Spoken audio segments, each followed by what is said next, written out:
Biar terima kasih. Assalamualaikum warahmatullahi wabarakatuh.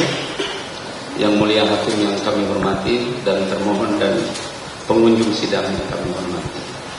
Puji syukur kami panjatkan atas rahmat dan berkat Allah Subhanahu wa taala sehingga kita dapat hadir dalam sidang yang mulia ini untuk mendapatkan keadilan. Keadilan berdasarkan ketuhanan Yang Maha Esa yang selalu menyaksikan kita, mengamati kita, dan menilai budi baik kita yang kita lakukan. Dalam mendapatkan keadilan bagi Nadiem Anwar Makarim yang telah ditetapkan sebagai tersangka berdasarkan surat penetapan tersangka Direktur Penyidikan Jaksa Agung Muda Tindak Pidana Khusus nomor TAP 63-FD.2/09/2025 tertanggal 4 September 2025 dan penahanan terhadap Nadiem Anwar Makarim yang didasarkan pada surat perintah penahanan Direktur Penyidikan Jaksa Agung Muda Tindak Pidana Khusus nomor PRIN 55-FD2-09/2025 tertanggal 4 September 2025 yang menurut analisa kami didasarkan atas adanya abuse of power atau kesewenang-wenangan. Kami dari advokat dari kantor hukum MRP Law Office bersama-sama dengan Hotman Paris and Partners menyampaikan permohonan pra-peradilan yang secara ringkas dapat kami sampaikan sebagai berikut.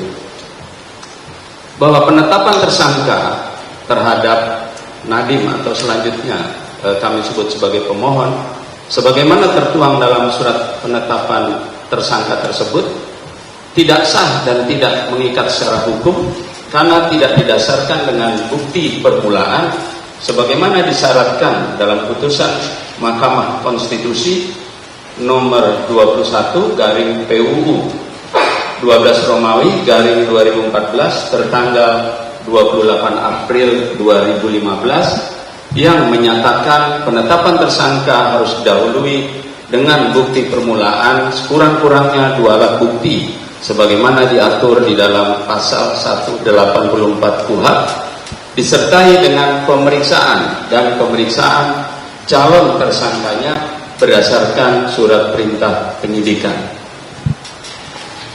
Pemohon telah ditetapkan sebagai tersangka atas dugaan tindak pidana korupsi program digitalisasi pendidikan 2019 sampai dengan 2022 berdasarkan surat penetapan tersangka dimaksud, bahwa kemudian termohon melakukan penahanan terhadap pemohon melalui surat perintah penahanan sebagaimana dimaksud, yang mana dalam surat penahanan tersebut pada pokoknya didasari dengan surat penetapan tersangka Direktur Penyidikan sebagaimana telah saya bacakan dan surat perintah penyidikan Jaksa Agung Muda Tindak Pidana Khusus sebagaimana telah dibacakan pada tanggal yang sama.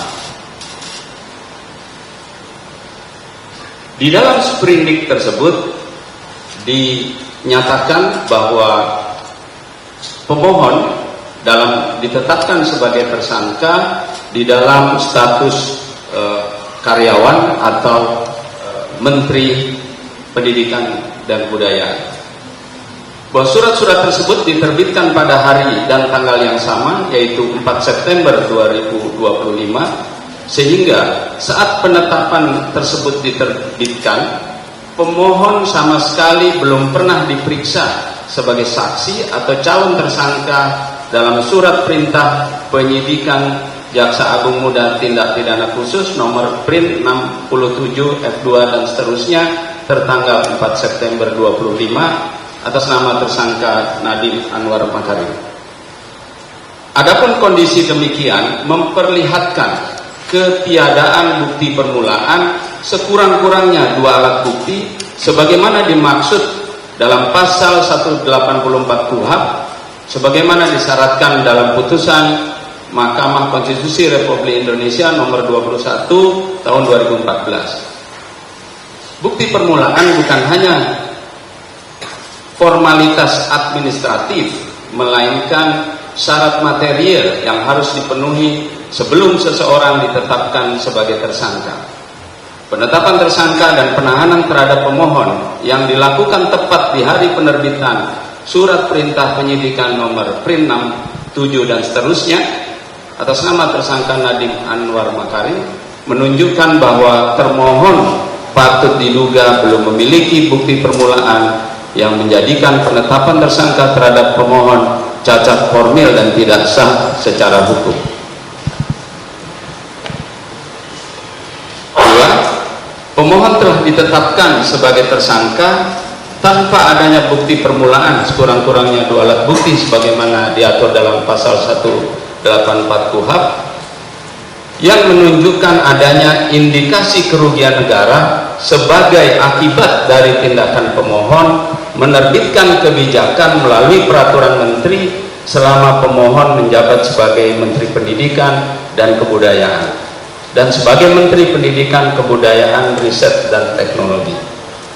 Hasil audit program bantuan peralatan teknologi informasi dan komunikasi tahun 2020 sampai dengan 2022, kurun waktu tempus daripada penetapan tersangka yang telah dilakukan oleh BPKP dan Inspektorat Jenderal Kemendikbud Riset tidak menemukan adanya indikasi kerugian negara yang diakibatkan oleh perbuatan melawan hukum serta tidak memberikan anjuran atau rekomendasi dilakukannya audit investigatif yang kemudian diperkuat dalam laporan keuangan kementerian secara berturut-turut mulai dari tahun 2019, 2020, 2021 dan 2022 yang memperoleh opini wajar tanpa pengecualian sebagaimana tercantum dalam Undang-Undang